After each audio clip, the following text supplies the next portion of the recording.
Amém, gente? Quem veio no culto de casais ontem vai ter que me aturar de novo hoje. Antes da gente ler a palavra, eu queria orar com vocês. Você fecha os seus olhos, curve sua cabeça. Espírito Santo, nós te damos total liberdade, Senhor, sobre esse lugar, Deus. Que o Senhor encontre em nós, Pai, disposição, Deus, de o Senhor nos tocar, Deus, de o Senhor nos convencer, Pai, do Senhor falar conosco. A Tua palavra diz, Deus, que a Sua palavra nunca volta para o Senhor vazia, Pai, que ela sempre cumpre um propósito, Deus. Sempre quando uma semente é lançada na terra, ela cumpre um propósito, Pai. Seja para frutificar, Senhor, ou para não, Senhor. Mas que Espírito, que a Tua palavra venha frutificar em nós, Deus, em nome de Jesus. Que o Teu Espírito venha falar conosco, Pai. Que o Senhor tenha o governo sobre as nossas vidas nessa manhã, Deus. A minha mente, Pai, a minha boca, Senhor, é do Senhor, Pai. Que o Senhor a use como a quer, Pai, em nome de Jesus. Nós assim oramos e te agradecemos, Pai. Amém, queridos. Queridos, o que eu orei aqui é que a palavra de Deus nunca volta vazia para Ele. Uma semente sempre quando é lançada na terra, ou ela gera frutos dependendo da forma como a gente lidar com ela. A Bíblia fala que um grão de trigo quando cai numa terra, se ele não morrer, ele fica só.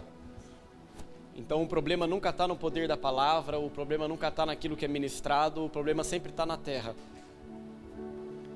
Quando Jesus, em Mateus no capítulo 13, ele fala a respeito da parábola do semeador, o problema nunca estava na semente. Aquelas pessoas que receberam a palavra, todas elas, cada uma delas tinha um processo. Teve aquela semente que caiu à beira do caminho, que foi a pessoa que talvez foi negligente com aquilo que recebeu. Teve aquela que caiu entre espinhos, onde a pessoa não aguentou aquela palavra que recebeu depois de um tempo. Teve aquela que caiu em solo rochoso, mas a semente era a mesma. A palavra, ela é a mesma. Aquele que semeia continua sendo o mesmo, e aquele que dá a semente, aquele que semeia sobre as nossas vidas é o mesmo em todos os sentidos. O problema sempre na palavra. Está sempre na terra. Por isso que pessoas dentro de um mesmo lugar, elas recebem a palavra e aquilo pode impactar a vida de alguém e outros saírem de lá como se nada tivesse acontecido, como se ele estivesse em outro lugar. Mas impactou tanto a vida daquela pessoa, tocou tanto a vida daquela pessoa, como que não pode tocar a minha também? O problema não está na semente, o problema está em nós. Porque muitas vezes nós não estamos dispostos, nós estamos distraídos, a gente está com a cabeça em outro lugar e nós não ficamos atentos àquilo que Deus quer fazer. E que você dê autoridade para Ele, gente, nessa manhã, que o Espírito te pegue, que Ele encontre em você liberdade para falar ao seu coração, que você se constranja com a palavra dEle, não com a minha, mas com a dEle. Amém, gente? Que vocês abram a Bíblia em Hebreus, no capítulo 5.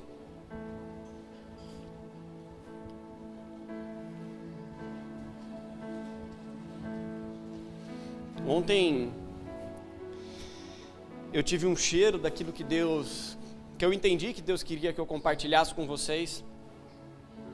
Confesso que até ontem, enquanto acabou o culto de casais, a minha cabeça estava no culto de casais, a minha cabeça estava voltada para aquilo que Deus queria para o dia de sábado à noite, não para hoje de manhã. Mas eu sabia que eu ia ministrar hoje e logo quando acabou eu falei, Deus, eu entendo que o Senhor tem algo. E Deus começou a me lembrar, foi até engraçado, eu comentei com a Carol hoje de manhã. Deus me falou sobre entrega. E eu lembro que eu tinha ouvido alguém ministrar sobre alguma palavra relacionada à entrega, que me falou, eu falei, quem será que foi? Eu lembro que aquilo falou, e aí eu comecei a procurar, e eu não achava aquilo. Eu falei, meu Deus, será que foi? Eu ouço muito Luciano Subirá, ouço muito alguns pastores, eu comecei a procurar, eu falei, acho que eu estou ficando doido, nenhum deles, eu não estava encontrando, eu ouvi algumas coisas, mas eu falei, mas não foi isso. Aí eu comecei a procurar nas coisas que eu tinha escrito, eu descobri que era eu que tinha escrito aquilo e eu não lembrava. Falei, Deus, é isso então, que o Senhor tinha me cutucado há um tempo atrás, e eu achava que eu tinha ouvido isso em algum lugar, e na verdade foi eu mesmo no meu tempo com Deus, que Ele tinha falado algumas coisas comigo, e eu quero compartilhar com vocês. Abra sua Bíblia em Hebreus, no capítulo 5, nós vamos ler a partir do verso de número 7.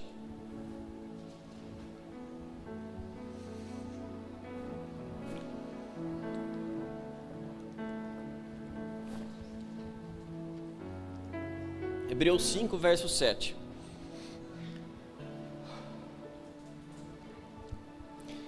Ele, Jesus, nos dias da sua carne, tendo oferecido com forte clamor e lágrimas, orações e súplicas a quem o podia livrar da morte, e tendo sido ouvido por causa da sua piedade, embora sendo filho, aprendeu a obediência pelas coisas que sofreu, e tendo sido aperfeiçoado, tornou-se o autor da salvação eterna para todos os que lhe obedecem.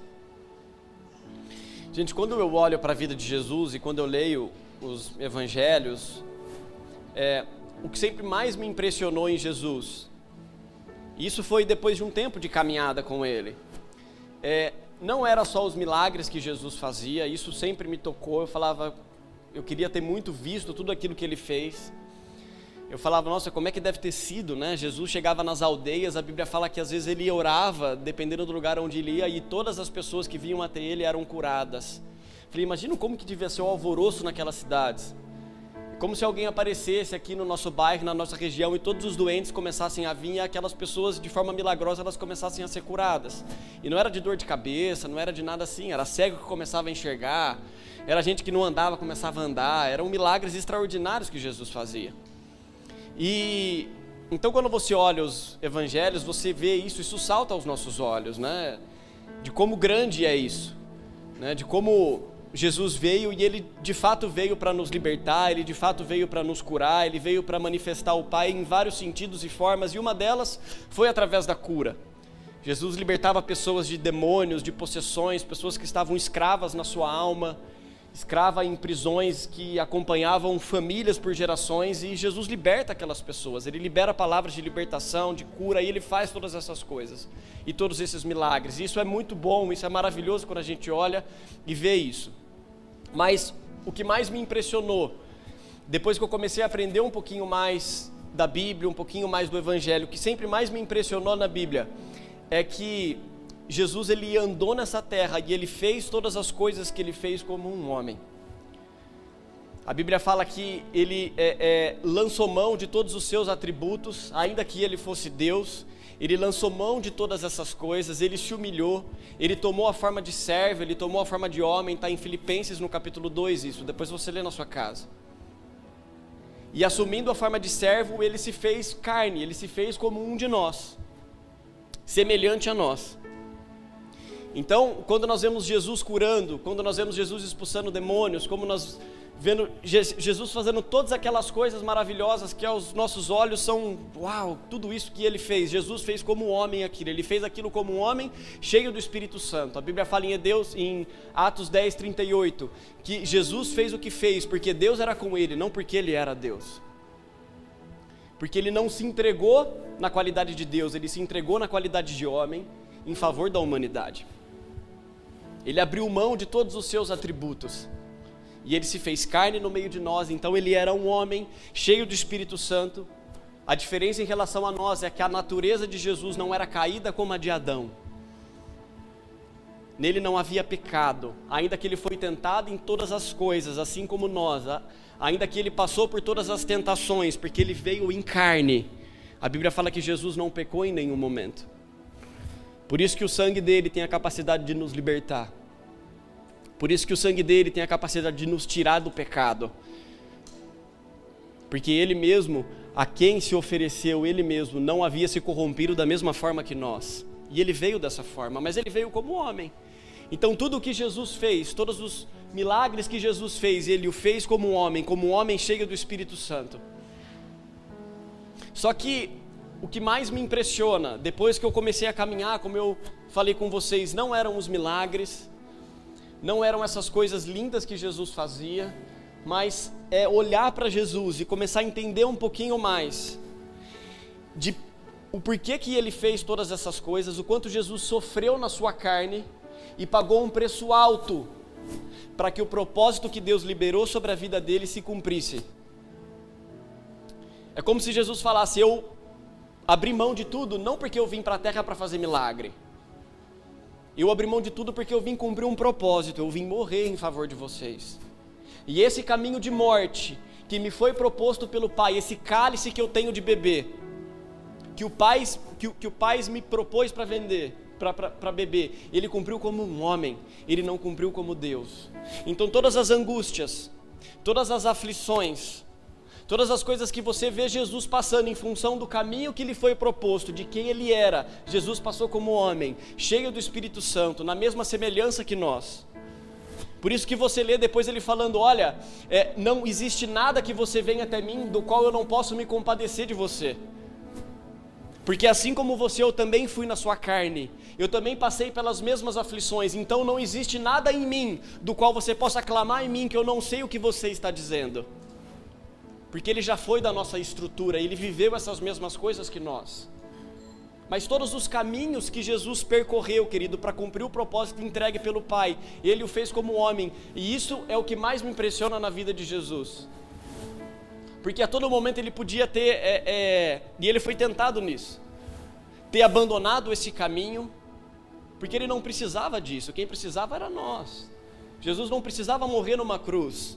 A Bíblia fala em Isaías 53, que ele tomou sobre si os pecados de quem? Dele? Não, os nossos. Ele tomou as dores de quem? As dele? Não, as nossas. Então tudo que ele sofreu como homem em favor de alguém, e não porque ele precisava daquilo. E ele o fez como homem para nos deixar modelo. 1 de Pedro 2,21 fala que ele nos deixou exemplo para que nós pudéssemos seguir os seus passos. Então ele sofreu como homem. Então foi isso e ainda é aquilo que mais me impressiona em Cristo.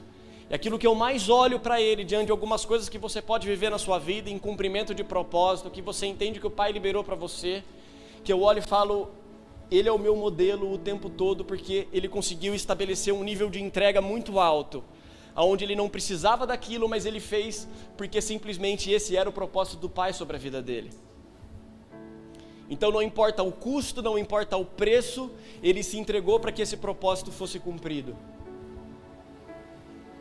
E trazendo isso para a nossa realidade, para os níveis de entrega que nós entendemos que devemos ter em relação a Deus. Num primeiro momento, quando nós nos convertemos, no primeiro momento que nós entregamos a nossa vida para Jesus, que o Espírito te toca, ele te convence da justiça, do pecado e do juízo, e ele faz todas essas coisas, é obra do Espírito em nós, é ele quem nos convence, é ele quem mostra para você que você precisa dele. Isso não é obra sua, é obra do Espírito, é ele quem te mostra o quão sujo você é. Isso é praticamente quase que irresistível.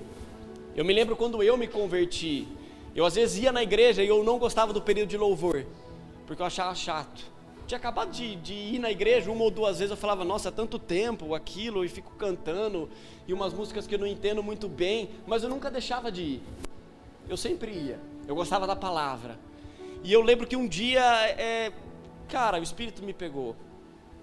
Por mais que eu não conseguisse, ou por mais que eu não quisesse participar de alguns tempos que tinham no culto, como o louvor, eu não gostava muito de ficar ali, eu nunca deixava de ir, era como se alguma coisa sempre me empurrasse para esse lugar, e um dia o Espírito me pegou, e eu comecei a aprender essas coisas, e eu me entreguei para Ele, e eu imagino que com cada um de vocês não foi diferente, cada um tem a sua história, para contar o seu testemunho, para contar de como o Espírito pode ter te tocado, e ter mostrado o amor que Ele tem por você, e cada um aqui tem o seu testemunho.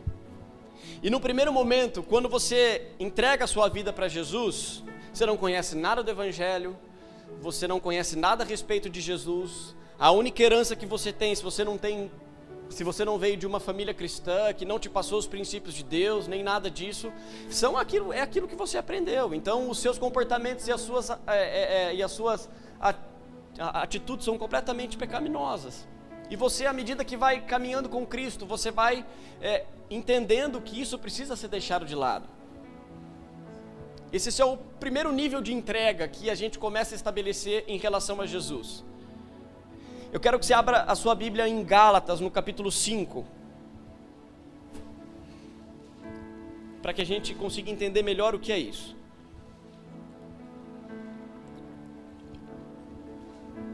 Gálatas capítulo 5, nós vamos ler a partir do verso 16.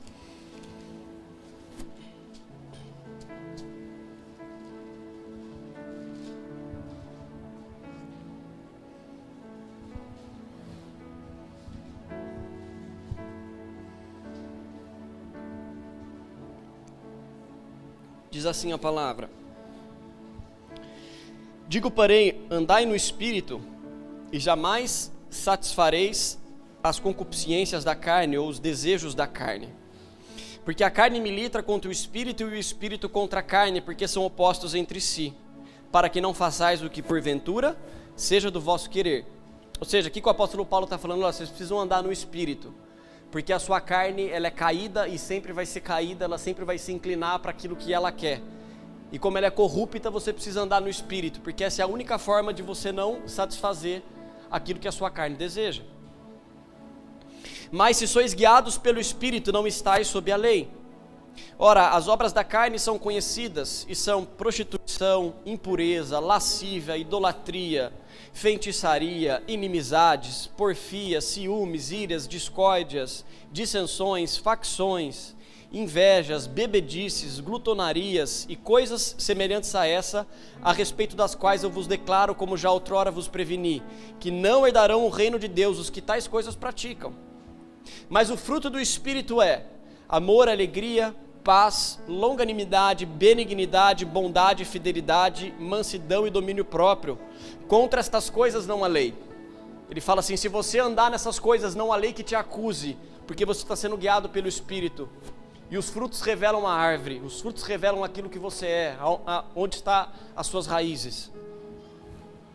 E os que são de Cristo Jesus crucificaram a carne com as suas paixões e as suas concupiscências. E se vivemos no Espírito, andemos também no Espírito. Então Paulo fala de uma série de obras de carne aqui que, queridos, não é difícil você conseguir entender e discernir que elas são erradas.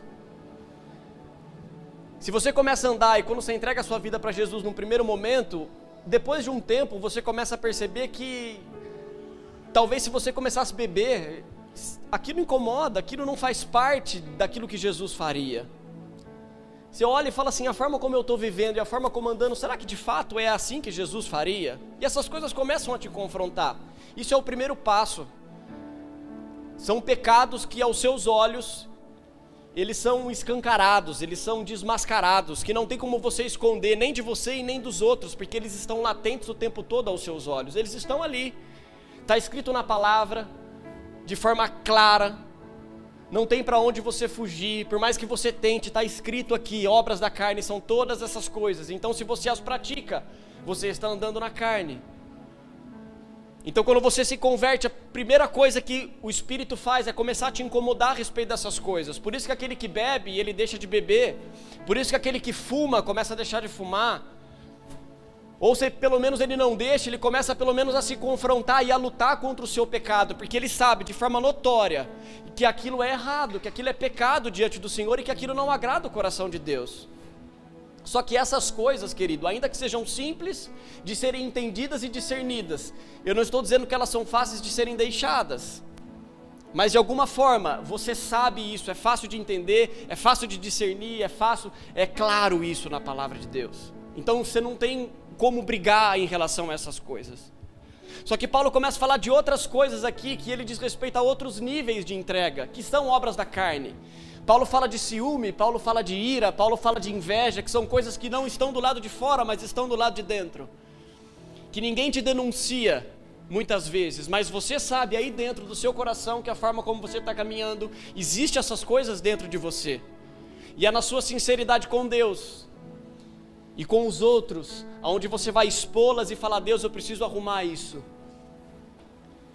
Porque tem muita gente dentro da igreja que deixou de beber, mas ela continua tendo um ciúme terrível, ela continua tendo uma inveja terrível em relação aos outros, ela continua se irando de uma forma que não é para ela se irar, ela faz todas essas coisas. Por que ela deixou as outras? Porque isso é notório aos olhos dos outros também.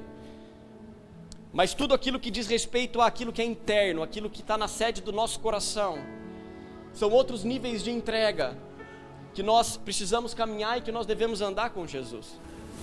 Isso é tempo, querido, isso é processo de você começar a perceber essas coisas, de você se constranger com elas, perceber que isso não agrada a Jesus, não querer que isso faça parte da sua vida, da sua natureza, e você constantemente briga com a sua carne, como Paulo fala, o espírito milita contra a carne contra o espírito, e é de fato uma guerra. Para aqueles que querem de fato viver em santidade, sabe do que eu estou falando? E isso é um processo, porque a mesma graça que te salvou é a mesma graça que faz com que você desenvolva a sua salvação. Pedro fala isso, olha, crescei na graça e no conhecimento de Jesus. Como que você cresce na graça? Se é um favor imerecido. Você não mereceu a salvação que teve, e você cresce nela, à medida que você vai descobrindo em quão trevas você possa estar, e a luz vai entrando na sua vida, e você vai se tornando mais participante da luz do que das trevas. Isso é crescer na graça. Isso é crescer no conhecimento. Enquanto você conhece Ele, aquilo que é de ruim em você, aquilo que é trevas em você vai sendo constrangido. E à medida que você vai crescendo, você cresce na graça junto com Ele. Por isso que é um processo. Mas ainda assim, ainda que essas coisas sejam aqui de dentro do nosso coração, e isso é você quem vai poder dizer, a não ser que alguém perceba que isso está dentro de você e ele seja um irmão e aponte o dedo e fala assim, cara, o que você está fazendo não está certo, esse ciúme que você está tendo não é certo, essa divisão que você está causando não é certa, o que você está pensando é errado, você está sendo egoísta. Mas existe um outro nível, querido, que é onde eu queria chegar, que é o lugar onde eu queria ministrar sobre vocês hoje, principalmente. É um lugar onde Deus não trata de pecado, onde Jesus não fala para você a respeito de pecado. É onde você conhece o Evangelho, onde você conhece a palavra dele, onde você já teve relacionamento com o Espírito Santo, e ele começa a te empurrar para as coisas que não necessariamente são pecados, mas que fazem parte do propósito de Deus, que você precisa deixá-las, que você precisa entregar para Cristo, que você precisa entregar para Ele. E essas são as coisas mais difíceis de você conseguir fazer. Por que elas são as mais difíceis da gente conseguir chegar e fazer? Porque na nossa caminhada com Jesus, aquilo que nos toca e que a gente precisa entregar para Ele, e que nós muitas vezes entendemos que temos que entregar para Ele, e que são lícitas aos nossos olhos, que são legais aos nossos olhos, que é justificável aos seus olhos, que você tem por direito e por justiça tê-las, mas você sabe dentro de você que você precisa entregar elas. Essas são as mais difíceis de serem deixadas, porque elas não estão escritas aqui. Ela não fala a respeito de prostituição, ela não fala a respeito de bebedice ou nenhuma dessas obras da carne das quais nós lemos aqui. Ela fala a respeito de uma consciência de cumprimento de propósito, de um lugar onde Deus quer que nós cheguemos, querido, porque uma coisa é a palavra da salvação, outra coisa é o Evangelho do Reino. Uma coisa é Jesus te tirar das trevas e você parar de copiar as trevas, outra coisa é você começar a ser luz. Uma coisa é você deixar de copiar e ter por pai o diabo, outra coisa é você se tornar filho de Deus, guardado, remido, e andar por essa terra, iluminando a todos aqueles que estão nas trevas. Isso, ele vai pedir de você necessariamente um custo, um preço a ser pago, que não tem a ver com pecado, que não tem a ver com obras da carne, tem a ver com coisas que são lícitas aos seus olhos, justificáveis aos seus olhos, mas para que essas coisas se cumpram, você precisa entregá-las, para andar no lugar onde Deus quer que você ande, para refletir a Cristo da forma como você quer, da forma que Ele deseja que você reflita. Porque uma coisa é você parar de pecar, outra coisa é você desejar e querer ter o coração de Jesus. Isso são coisas diferentes, gente. São coisas completamente diferentes.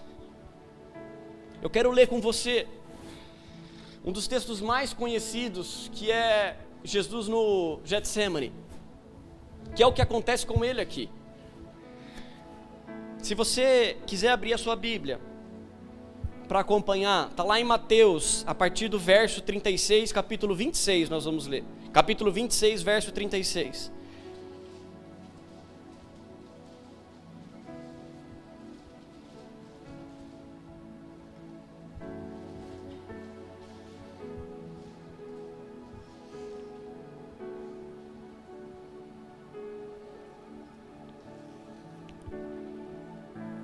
Em seguida foi Jesus com eles a um lugar chamado Getsemane e disse a seus discípulos: assentai-vos aqui enquanto eu vou ali orar. E levando consigo a Pedro e aos 2 filhos de Zebedeu, começou a entristecer-se e a angustiar-se.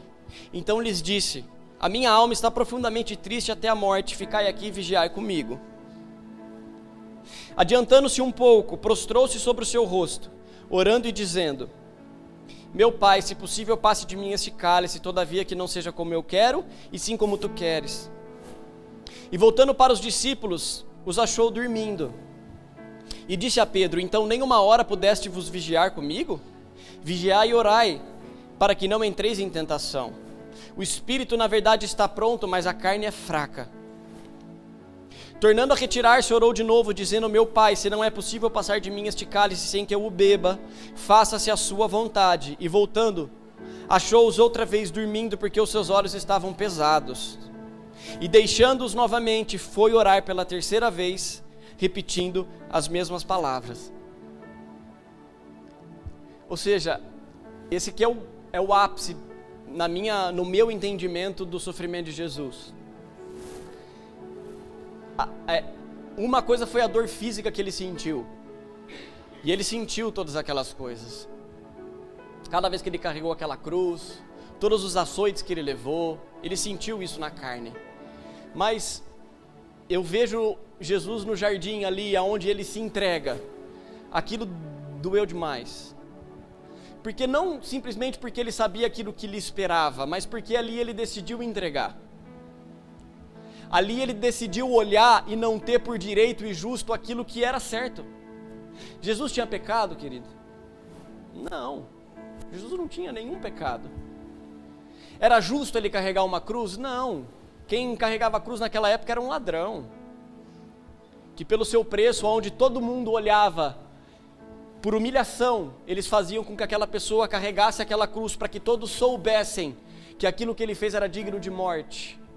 Jesus não era digno de todas aquelas coisas, não era justo todas aquelas coisas que ele sofreu, mas ele olha para Jesus e fala assim: Pai, se possível afaste de mim esse cálice, mas que seja feita a sua vontade, Deus, e não a minha. É como se Jesus estivesse apelando e falando para ele: olha, eu sei o que me espera, está doendo demais, eu estou angustiado até a morte. Jesus transpira sangue naquele momento, que é o mais alto nível de angústia que alguém pode chegar, a ponto de transpirar sangue. Mas ele decide fazer a vontade do Pai, não porque era justo, querido, mas porque essa era a vontade do Pai, porque ali não tinha nada de justiça. A justiça era que aquela cruz estivesse nos nossos ombros, que nós fôssemos açoitados por aqueles pecados, que nós pagássemos o preço da morte, porque o salário do pecado é a morte, que nós continuássemos escravos naquilo. A Bíblia fala que Deus provou o seu amor conosco, morrendo por nós, enquanto ainda éramos pecadores. Ou seja, o seu amor foi provado não porque você merece, mas porque Deus assim o quis te resgatar. Isso é graça. Então, quando Jesus decide fazer essas coisas por mim e por você, Ele o faz não por justiça, querido, mas Ele o faz porque o Pai assim queria. E por amor a nós, Ele decide se entregar para o cumprimento de um propósito, porque no final das contas Ele veio mostrar o Pai. Os discípulos questionam Jesus e falam assim: você não vai comer, mestre? Ele fala assim: não, o único alimento que me alimenta é fazer a vontade do meu Pai, é a única coisa que me nutre. Eu estou aqui por causa disso, eu vim aqui por causa disso, porque eu não vim simplesmente pegar a palavra da salvação, eu vim pregar o evangelho do reino. Palavra da salvação, em um dia Ele morreu, Ele nos salvou, mas o evangelho do reino não, Ele demorou anos para ministrar. porque ele precisava mostrar modelo de entrega, ele precisava mostrar modelo de renúncia, de coisas que podem ser justas e justificáveis aos seus olhos, mas quando você olha para Jesus, a única justiça que você consegue encontrar é que era para que nós sejamos condenados, e não ele. Então não foi justo ele estar naquela cruz, mas ele o fez por amor. Quando nós lemos em Hebreus, que a Bíblia fala que ele sofreu por obediência, que ele aprendeu a obediência por aquilo que sofreu, presta atenção nisso. Jesus não tinha pecado, por que ele precisava aprender a obedecer? E por que o sofrimento causou nele obediência? Se não tinha a ver com pecado, porque o sofrimento que Jesus passou na cruz, ou qualquer outro que ele pudesse ter enquanto na terra, não tinha a ver com ele colhendo consequências do seu pecado, ele sofrendo na carne as consequências do seu pecado, porque nem pecado ele tinha. A obediência que Jesus fez e que ele aprendeu em função do sofrimento foi para cumprimento de um propósito, porque Deus falou que ele aprendeu a obediência por aquilo que sofreu. Ou seja, a obediência que Deus requer de cada um de nós, no cumprimento de um propósito, naquilo que ele deseja de nós, querido, vai nos custar. Para Jesus custou a vida, e eu preciso te dizer que para você também vai custar. Para ele custou, porque para nós não custaria? Porque é um modelo que ele deixou, não porque ele desobedeceu, mas porque nós aprendemos a obediência daquilo que Deus quer, através de coisa que ele nos pede, e isso vai muitas vezes nos gerar aflições, isso vai muitas vezes nos gerar angústia, como gerou para Jesus, mas ele fala, é assim mesmo, porque quando você faz assim, eu te aperfeiçoo, porque não se trata de parar de imitar as trevas de novo, mas se trata de você ser luz. Provérbios, no capítulo 11, verso 24, olha o que a palavra de Deus diz: a quem dá liberalmente ainda se lhe acrescenta mais e mais, mas ao que retém mais do que é justo se lhe há em pura perda. Ele fala, olha, aquele que dá, se lhe acrescenta mais e mais, mas aquele que retém mais do que é justo se lhe há em pura perda. Ou seja, aquele que retém as coisas que aos seus olhos são justiça e direito ter, sabendo que aquilo não é a imagem de Jesus, eu preciso te dizer, querido, ser-lhe-á em pura perda, porque aqueles que querem salvar a sua vida, perdê-la-á, mas aqueles que querem perder a sua vida por amor a Jesus, salvá-la-á. Sabe quem fez isso? O jovem rico. Jesus chega para o jovem rico em Lucas, no capítulo 19, e aí o jovem rico vem quase que como se gabando para Jesus, falando assim, mestre, o que hei de fazer para herdar a vida eterna? Porque eu obedeço todos os mandamentos da Torá, eu ando nos mandamentos de Moisés, eu não adultero, eu não dou falso testemunho, eu honro meu pai e a minha mãe, eu não cobiço a mulher do próximo. Todos aqueles que você pode imaginar, o jovem rico vai até Jesus falando de todos eles. Mas aí Jesus olha e fala assim, que bom que você faz isso, mas eu preciso te dizer que uma coisa te falta, meu filho, que você abandone todos os seus bens e dê aos pobres e me siga. Até então, o que Jesus está dizendo para ele, você não me segue. Para que você me siga, você precisa deixar os seus bens e dar todos eles aos pobres. Só que aí a Bíblia fala que o jovem rico olhou para aquilo, ficou muito triste, entristeceu-se e foi embora. Por que, querido, que ele não entregou? Porque na cabeça do jovem rico era justo ele ter a riqueza. Era justo. Quem ganhou aquele dinheiro, eu não sei se foi ele era jovem, eu não sei se foi ele quem ganhou, se isso veio de herança do pai dele, eu não sei. Qual foi a forma que ele conseguiu ser rico muito jovem? Talvez veio de herança. Mas a questão é que ele teve por direito e justo, reter aquilo que não era para ser retido. Porque se você quiser seguir a Jesus, querido, tome a sua cruz. E isso não fala de pecado, isso fala de entrega, isso fala de obediência. Não a santidade simplesmente, mas isso fala de obediência por amor a um propósito, de você entender que aquilo que você prega, aquilo que você carrega, é o evangelho do reino, querido. E o evangelho do reino exige essas coisas. Por isso que Davi em Salmo 51, ele fala para Deus: Deus, não retires de mim o teu espírito voluntário, porque não há nada mais precioso que o espírito voluntário. Porque tem coisas que Deus vai te provocar para você entregar, mas tem coisas que você vai entregar de forma voluntária. E eu posso falar para você, querido, são essas as coisas que Deus mais gosta. Deus não pediu uma tenda para Davi, mas quando ele faz uma tenda e coloca a arca lá dentro, Deus não manifesta o desejo e fala: uau, que legal que você fez, mas depois, lá na frente, Deus fala assim: eu vou reerguer a tenda de Davi. Porque Deus não pediu isso para Davi, Deus quis fazer, o próprio Davi quis fazer isso. Adoração de turnos o tempo todo, Deus não pediu isso para ele. Ele quis fazer isso porque ele achou que Jesus era digno disso. E aí Jesus fala assim: é esse coração que eu vou levantar, é esse coração que eu quero. E quando você lê Lucas capítulo 19, você vê que Jesus sai ali, ele tem um encontro com Zaqueu, depois ele tem um encontro com um jovem rico, aí no meio do caminho ele cura um homem, cego de Jericó, que ouve Jesus passando, e ele fala: quem que está passando? Os outros falam: é Jesus que está passando, e ele grita muito alto, ele fala: Jesus, tem compaixão de mim, filho de Davi, tenha compaixão de mim. A Bíblia fala que ele grita tão alto, que Jesus o ouve e o cura. E logo depois Jesus encontra Zaqueu. A Bíblia fala que Zaqueu está em cima de uma árvore, e antes mesmo que Zaqueu pudesse falar alguma coisa, Zaqueu era publicano, antes mesmo que ele pudesse falar alguma coisa, ele olha para aquela árvore e fala assim: Zaqueu, hoje eu vou me hospedar na sua casa. E aí Zaqueu aceita aquilo, e ele desce da árvore. E na hora que ele desce daquela árvore, ele vira para Jesus e fala assim: Jesus, é como se ele reconhecesse o seu pecado, é como se ele passasse do primeiro ponto. Jesus vem se hospedar na sua casa quando você entrega a sua vida para ele. E ele vira e fala assim: Jesus, eu preciso mesmo que você venha habitar na minha casa, que bom isso.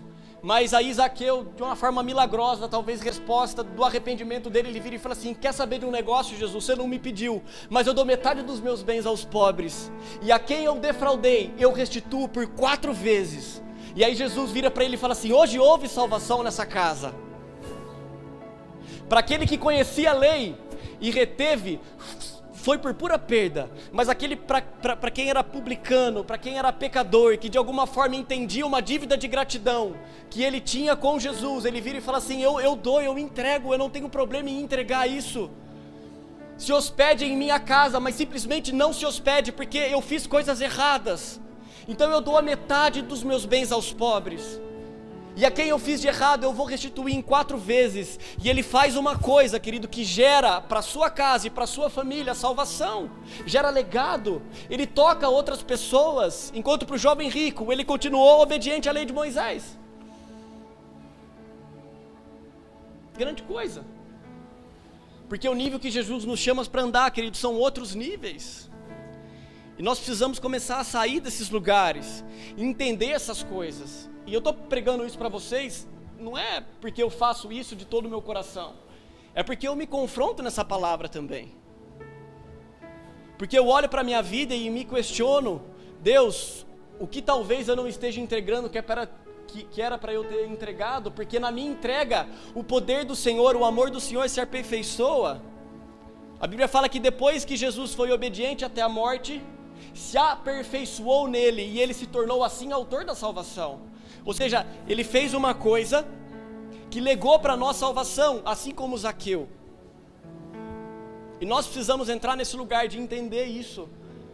Falar: Deus, não se trata de pecado, não se trata dessas coisas, essas coisas são importantes e nós precisamos copiar isso. A Bíblia fala que sem santidade ninguém verá o Senhor.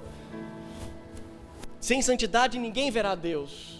Mas nós precisamos começar a meditar, querido, aquilo que aos nossos olhos são justos, aquilo que aos nossos olhos nós temos por direito, e não pode nem passar pela nossa cabeça abrir mão daquelas coisas, porque afinal de contas é justo eu tê-las.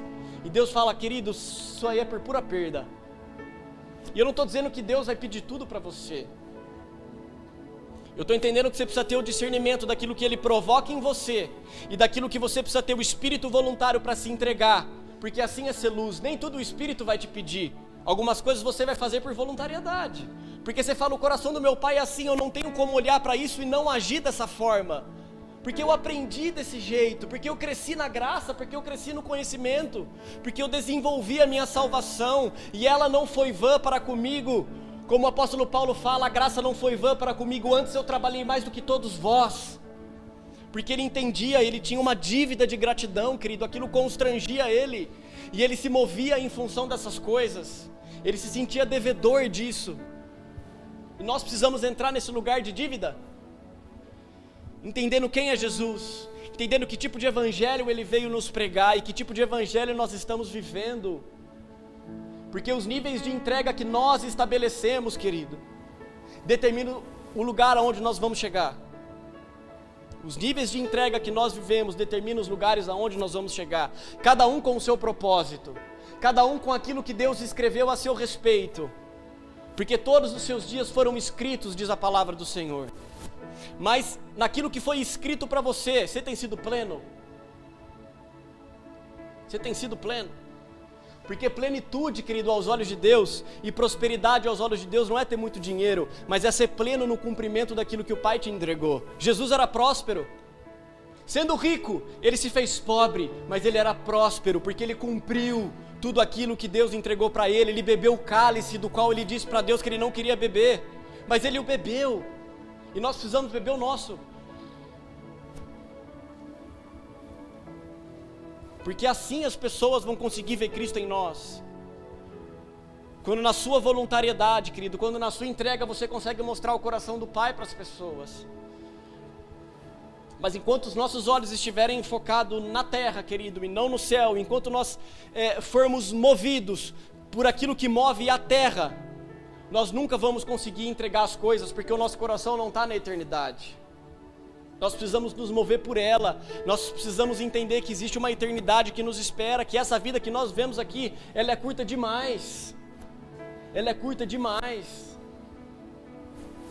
Por isso que, por mais que Jesus estivesse sofrendo, naquele momento de angústia e de dor, e ele fala para o Pai, fala: Pai, passe de mim esse cálice, mas seja feita a sua vontade. O Pai não passa, porque ele sabia do propósito, e porque o Pai, ele consegue olhar para os dias que estão adiante dele. Então ele não olha para aquele momento que Jesus estava passando, porque quando ele olhava para Jesus, ele não via Jesus na angústia, mas ele via nele o Cordeiro que foi imolado antes da fundação do mundo. Era nisso que ele via Jesus. Então, se você foi imolado antes da fundação da fundação do mundo, meu filho, então isso é o que tenho para você, para que o meu propósito se cumpra, porque é assim que eu te enxergo. Mas muitas vezes os nossos olhos estão completamente focados para cá, para a terra, para as coisas da terra, e a gente não consegue se desprender delas, querido, porque nós temos isso por direito, nós temos isso por justiça, e nós precisamos começar a entender os valores do reino. Eu preguei ontem um pouco isso a respeito no culto de casais. Quando você valoriza o seu sentimento, e eu falei isso para casamento, em detrimento do casamento, você perde o propósito. Porque quando você valoriza o seu sentimento, você tem direito de ser feliz. E quando você tem direito de ser feliz, aquilo que você faz na sua casa te justifica, sendo certo ou errado, porque afinal de contas você tem direito de ser feliz. E essa mesma palavra vale para cá.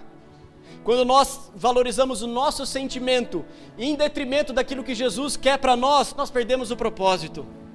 Nós deixamos de ser sal, nós deixamos de ser luz, nós deixamos de pregar o evangelho do reino. Então nós precisamos começar a andar nesses lugares, querido. A Bíblia, quando eu falei de Lucas 19, que começa com um jovem rico, depois vem com aquele homem cego de Jericó, e termina com Zaqueu, eu entendo que são processos aqui. Eu entendo de verdade que são processos aqui. A forma como a Bíblia está disposta, ela não é à toa, ela não é por acaso, eu entendo que há um propósito de Deus sobre todas essas coisas. Por exemplo, a Bíblia, por ordem cronológica, termina em Zacarias, mas Deus quis que terminasse em Malaquias, porque o último verso de Malaquias é Deus convertendo o coração dos pais aos filhos e dos filhos ao pai, porque é isso que Jesus veio fazer. Então ele precisava terminar a Bíblia desse jeito, anunciando que o propósito dele permanece o mesmo. Então a disposição da palavra tem a ver com as coisas, querido, tem um propósito nisso. Então é como se Deus estivesse mostrando aquele jovem rico que abandonou as coisas, E os discípulos começam a questionar ele e falam assim, nossa, mas então, e aí? Ele fala assim, olha, nenhum rico é muito difícil um rico entrar no reino dos céus. E aí os discípulos ficam se questionando, como, nossa, então os ricos, como que eles vão para o inferno, então? Aí Jesus fala, olha, para o homem é difícil, mas para mim nada é impossível. Para mim nada é impossível. E aí ele encontra aquele cego, clamando por compaixão. E depois ele encontra Zaqueu. Eu entendo se você é o jovem rico, clama por compaixão, querido, porque talvez você esteja cego em relação ao evangelho, para que você se torne Zaqueu. Para que você se torne um Zaqueu. Para que a gente se converta a isso. Tem uma história na palavra que está em Lucas no capítulo 13, a partir do verso 10, que eu entendo ela e eu aprendi ela assim dessa forma, que aquilo não é algo que Deus está contando simplesmente para a gente passar e Deus curou mais uma pessoa, mas existe algo profético nisso. E eu queria que vocês abrissem ali. Está em Lucas 13, a partir do verso 10.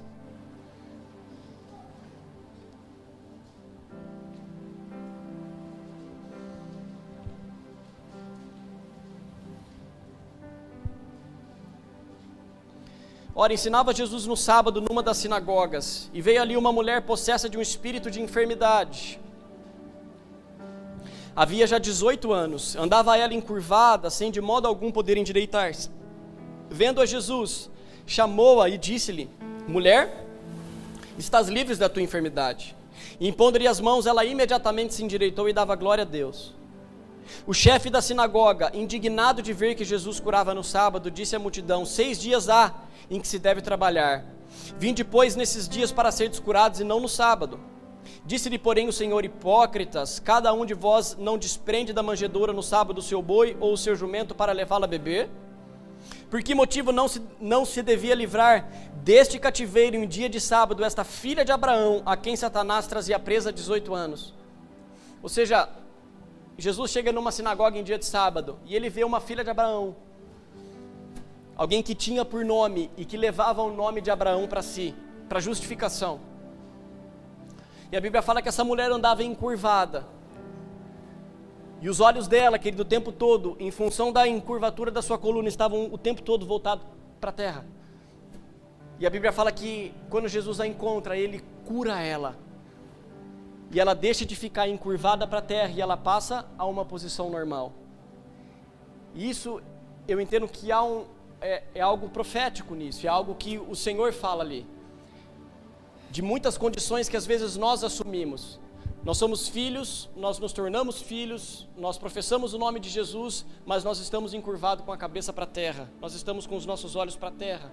Essa mulher estava cativa há 18 anos, e Jesus a libertou, tirou de um cativeiro, para que ela conseguisse se reposicionar e os seus olhos conseguissem olhar para onde ela deveria olhar.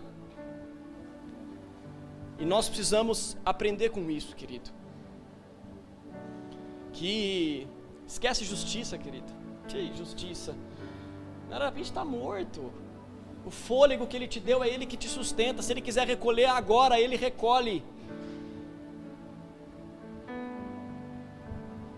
Nós recebemos isso, querido, por graça. Nós estamos aqui por graça. Onde eu estaria hoje se não fosse por causa de Jesus? Aonde estaria a minha família hoje se é que eu ia ter família? Se é que a Júlia ia existir? Então eu preciso olhar para todas essas coisas, e isso de verdade, querido, precisa me constranger, precisa nos constranger, e a gente está muito cheio de justiça, a gente está muito cheio de direito, a gente está muito cheio de querer as coisas. Enquanto Jesus olha e fala assim, meu filho, copia o meu modelo, se entrega voluntariamente, entenda os processos de Deus. Para o reino se estabelecer, é necessário que essas coisas aconteçam, não existe outra forma, um modelo nos foi deixado, e ele não vai mudar, e ele continua sendo o mesmo, querido. Por isso que muitas vezes os frutos não vêm na nossa vida, porque o grão de trigo continua só, porque ele não morreu. Porque no dia que ele morre, querido, você não tem nada por direito, tudo é dele, tudo pertence a ele, você é livre para o Espírito soprar da forma que ele entender, e você ser guiado pelo Espírito, para fazer as coisas. Então são níveis de entrega, querido, que nós precisamos subir em Deus. Por isso que eu gosto de Ana. Pensa numa mulher corajosa. A Bíblia fala em 1 Samuel capítulo 2 que Deus cerrou a madre dela, ninguém cerrou a madre dela, quem cerrou a madre dela foi Deus. Ela não engravidava porque Deus cerrou a madre dela. E aquela mulher faz uma oração, ela ia todos os anos com seu marido Eucana adorar a Deus. Em uma dessas ocasiões, ela chorando muito, em função dela não ter um filho, Eli, um sacerdote caído, ouve aquela mulher chorar, a tem por embriagada, ela não desonra aquele homem, independentemente da sua dor e da sua angústia, e ela fala isso para ele: eu queria um homem, eu queria ficar grávida, Deus cerrou a minha madre. Ele fala assim: que Deus conceda conforme a tua petição. E a Bíblia fala que ela engravida, mas ela faz uma oração para Deus antes. Ela fala: Deus, se o Senhor me der um filho, eu entrego ele para ti, eu consagro ele ao Senhor. E na hora que esse filho nasce, depois que desmama, ela entrega Samuel. Eu acho que aquilo deve ter doído para ela. O único filho dela, gente, a quem ela chorava de angústia para ter um filho, ela fez uma aliança com Deus, ela prometeu isso para Deus, e ela entrega aquele menino, a qual depois que foi dela, ela poderia muito bem voltar atrás na sua palavra e falar: Deus, é justo eu o tê-lo, o Senhor fez um milagre na minha vida, uau, isso é meu agora. Mas ela decide entregar para Deus, e Samuel se torna, se não o maior juiz da Bíblia. Ele acaba com a apostasia de Israel que vinha por anos, porque uma igreja entendeu o seu lugar, porque uma igreja entendeu e entregou para Deus aquilo que deveria entregar, querido, e acaba com a apostasia de uma nação, e um homem é gerado daquilo. E todos os anos ela ia e vestia Samuel, justificava aquele menino. E Samuel também, você acha que ele não sentia falta da mãe dele? Lógico que ele sentia falta da mãe dele. Olha o lugar onde ele vivia, querido. Ele era cego, obeso, os filhos eram corruptos, mas de alguma forma eu entendo que a mãe dele ia todo ano para aquele lugar e ministrava sobre a vida dele, cobria ele, para que ele entendesse o propósito dele, até um dia que Deus fala com ele, e ele se torna aquilo que Deus quer. Então existe renúncia sim, querido, existem essas coisas, mas são lugares que nós precisamos entrar, e que Deus venha sobre nós, querido, que a gente firme os nossos pés na rocha, porque quando você lê a Bíblia, querido, dependendo do lugar onde você está, a Bíblia precisa falar com você de forma diferente. Quando a Bíblia fala que existem duas casas e vem água sobre ela, vem vento sobre ela, vem todas essas coisas, e aquela que não está firmada sobre a rocha cai, nós entendemos isso como uma prova que Deus fez, como algo que aconteceu nas nossas vidas. Só que dependendo do lugar onde você está, eu preciso te dizer que a água e o vento é Deus, e Ele precisa derrubar a sua casa para você ver que você não está firmado na rocha, porque os lugares aonde você está, querido, Deus quer nos revelar para que nós consigamos alcançar esses níveis de entrega, porque senão nos será por pura perda. É o que eu falei para minha esposa esses dias. Falei: Carol, não faz sentido se nós não nos entregarmos, se nós não nos voltarmos completamente para Ele. Não faz sentido, querido. É vã. A graça é feita vã. Porque nós já estamos num outro lugar. Não se trata mais de salvação, mas se trata de estabelecimento de reino. E Deus espera de nós isso. Deus deseja de nós isso. E que nós conseguimos discernir isso de verdade. Que você volte para sua casa e medite, que você faça como Paulo falou antes de ceiar, antes de dizer que tem comunhão com o sangue e com o corpo dele. Medite, querido. Não porque você pecou ou não pecou, mas medite a forma como você tem conduzido o Evangelho. Porque se nós ainda não encontramos o Evangelho, nós precisamos encontrar ele ainda. Esse Evangelho do reino, que é tão precioso, que uma pessoa vende tudo que tem quando encontra ele. Ele não retém como jovem, mas ele vende tudo que tem, porque nada mais é precioso para ele. E aqui não está falando de salvação, Jesus está falando de reino, porque o reino são essas coisas. Amém, gente? Eu queria orar com vocês. Eu queria que a gente tivesse um tempo de oração.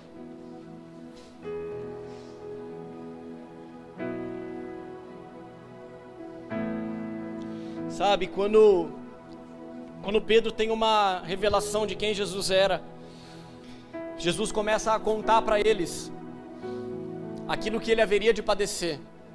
Jesus fala assim: olha, eu preciso contar um negócio para vocês que até agora eu não contei. Como eu fui revelado para vocês e vocês descobriram que eu sou o Cristo, eu preciso contar para vocês que eu vou para a cruz. E aí a Bíblia fala que Pedro chama ele de lado e começa a reprovar Jesus.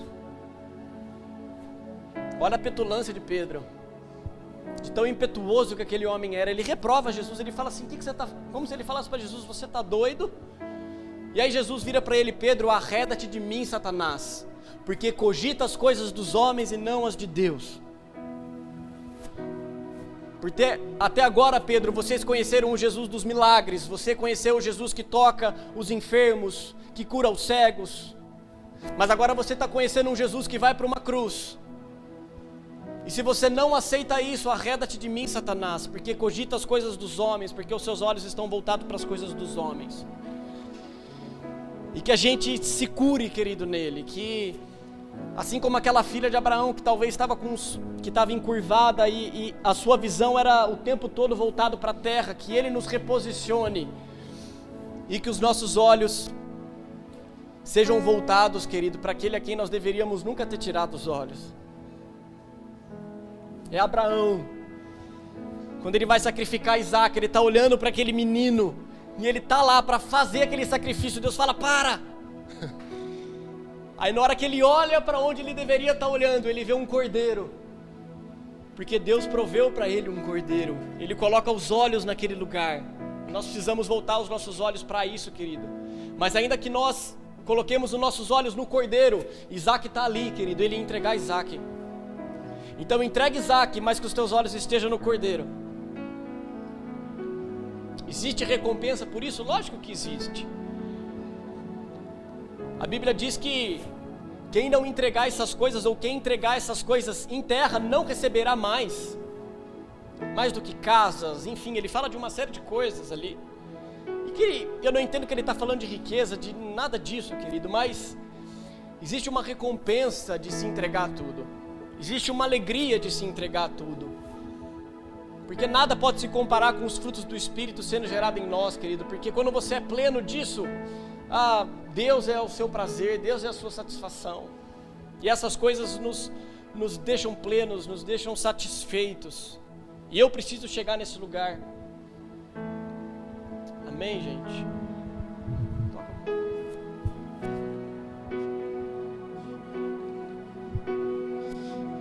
Querido, fique à vontade, se coloque de pé, fique em paz.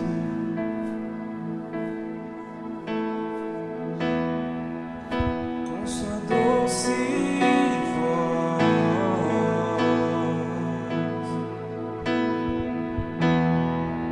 ele sussurra o meu nome,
com sua doce voz,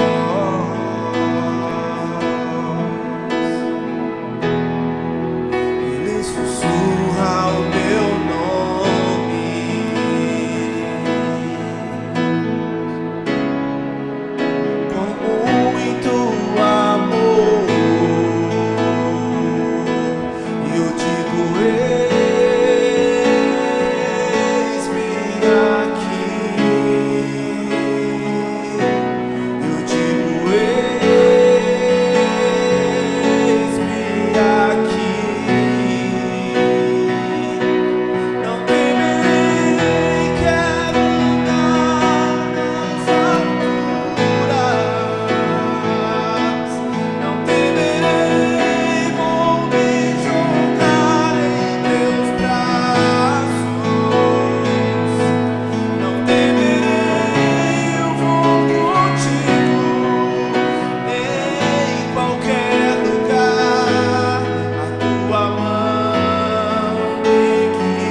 Espírito Santo, que o Senhor nos constranja, Pai, nos próximos dias, Senhor.